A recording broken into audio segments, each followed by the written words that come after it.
That's a grown man that's not yet 21 years old. I'm healthy and competing. I'm just a different kind of player. Zion, your coach, Stan Van Gundy, has said that he sees the future of your game at point guard. How has he explained that vision to you, and do you share it? For one, yeah, I do share it because, that's how my stepfather trained me to play the game of basketball. And two, yeah, at the beginning of the year before the season started, when we first met, we both kind of talked about our goals, what we wanted to do, and how we see ourselves in the future. And we both said that, I could be a ball handler, like coming off pick and rolls and playmaking a lot more than I did the year before. And, he agreed, and slowly he would give me opportunities as the course of the season went on, and then he just got to a point where I felt like I earned his trust to play the entire game. You said that it feels natural to play at point guard because of what you said, bringing that up with your stepfather. But we're also in this era now where there are point forwards and point guards can play the five and the five can bring the ball up the court. Why do you think your game is so suited to this era of positionless basketball? It's like Coach K used to tell me when I was at Duke, when people asked for my position. I'm a basketball player. I want to win. I read the game from different perspectives, so I can feel like I can play in this generation 1 through 5. Do you think that now is the perfect time for you, or are you looking back saying, no, I could have done it all the way through? Basketball's basketball. Yeah, in my opinion, I feel like I could have did it any time. Basketball is basketball. When you are watching film, who are you looking toward to emulate when you're manning the point guard position? What players are you looking toward? What film are you watching? When it comes to that, I'll go watch Magic, Mike when he ran point guard for a little bit, Isaiah Thomas. I look at old school players because when they ran point, obviously it was a different time, but they were competitors. They just wanted to win, no matter what the cost was. So, I love going back and watching them. Why do you think you have to go back to that to get that sort of competitive juice on film? That's just how my mom and, stepfather kind of raised me. Kind of that old school, just out the mud mentality. Out the mud mentality. I like that. I know you're close with assistant coach and WNBA great Teresa Witherspoon, and that baseline pull-up, she actually pushed you to do that more, I was told. What is she pushing you toward next? When I work out with her, we pretty much go through my whole arsenal of stuff I can do, and she's telling me, Z, just do it. Nobody's gonna say we don't want you doing it. Just do it. We all trust that you can do it. But in my mind, I'm always just head hunting for the best shot or just trying to play make. And sometimes, in my opinion, I'm like, I could take the shot right here, but is that the shot we really need? And she's slowly helping me realize that, my coaches and my teammates trust me to, take those shots that I'm gonna make the right decision. So. She helps a lot with that. Do you think that she pushes you? It sounds like sometimes you're in your head. Does she push you to get out of that and play by feel? Yeah. She is amazing at that. At first, I thought the only person that could really do that for me was, my mom and my stepfather. But I think the way she just explains it and the confidence and the look in her eye, I'll be frustrated, man, I don't know what's going on right now. And she'll just, hey, relax, take your time, and do you. And it's just the way she says it and the aura that's coming off of her, I'm like, you're right. Let me relax, and I'll go out there and be myself.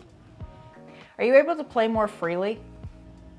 I am able to play more freely. Like I said before, I think it's just, this being my second year, just kind of learning how the league works and just, I think, like I said, my coaches and my teammates, I say it a lot, but, they're always telling me, Z, we behind you. We with you. We believe in everything you do. And I think those small things, when people are telling you that, it just really changes the game for you. Speaking of people being behind you, being with you, your teammate Josh Hart tweeted a few days ago that he thinks Zion should be in the category of being unguardable.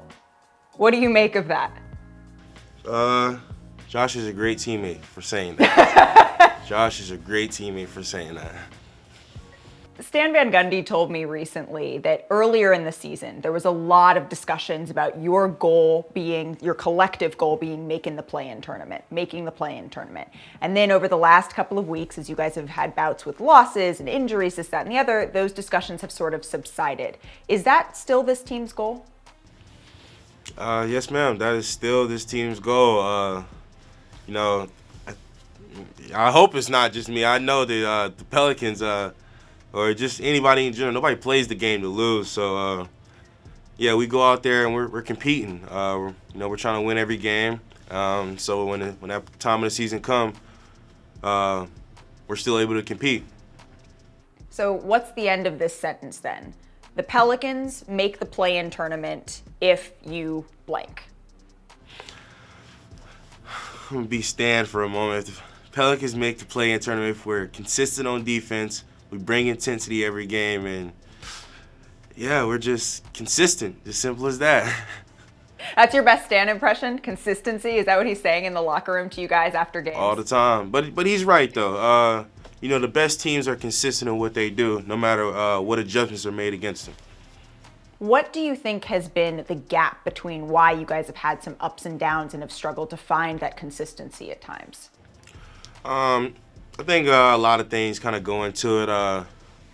New coaching staff, young players, new players, injuries. So I think, you know, it puts people in different positions. You know, nobody wants to mess up. Nobody wants to kind of, man, like, I don't want to mess up. And I think it took time for the team to build confidence, to fully trust each other on defense and offense and find the rhythm. So I think lately we've really found it. You know, even though we had a couple injuries, but I still think it's there. We just got to keep our intensity on defense. Absolutely. And the play-in tournament recently has gotten some attention with Luka Doncic and even Mavericks owner Mark Cuban saying that potentially you could play all of these games, have the 7th seed, and then lose in the play-in tournament and not make the playoffs. What do you think of the way that it is currently constructed? Do you like it? I mean, the NBA put it there. Honestly, no sense in trying to, like, you know, complain about it, in my opinion. The best thing that, you know, we can do in this situation is have a stay-ready mentality. That's the best thing that the Pelicans can do. Does it motivate you in the future, knowing that that's the setup, to try to work to not even be in that situation at some point? That definitely is the motivation, to try to have a seed where you don't even have to worry about the play-in tournament. But, I mean, it's all in the game, you know. We're all competitors and we all want to win, so, you know, we just got to be ready for whatever. What has it been like now? You've had a couple of games, you're against RJ Barrett, who you played with at Duke. What is it like to be on the court with him, with the Knicks surging up in the East, looking like they have a real chance at making the playoffs, and then you guys jockeying for that play-in position in the West? I mean, let me give an honest answer. At the end of the day, I'm happy for him. It was nice seeing him out on the court because that was my first time actually getting to play against him. But it's like my mom taught me. That's nice and all for him, but I got my own business to handle over here. Speaking of having your own business to handle, this scoring stretch that you've been on, I mean, putting up 30, putting up 40 consistently night after night, achieving that consistency that Stan has been talking about. But when you were dreaming of the NBA, when that was your goal, when you were younger, how is your play now stacked up to what you envisioned for yourself? Came a lot faster than I thought it would. I thought I would, you know, maybe be in this position around year like 3.5, 4, after I've kind of been in 2-3 years, and, you know, kind of elevated my way up a little bit. You know, for my coaches, my teammates to trust me this early, I'm grateful for it. I'm grateful for it. Thanks for watching ESPN on YouTube. For live streaming sports and premium content, subscribe to ESPN+.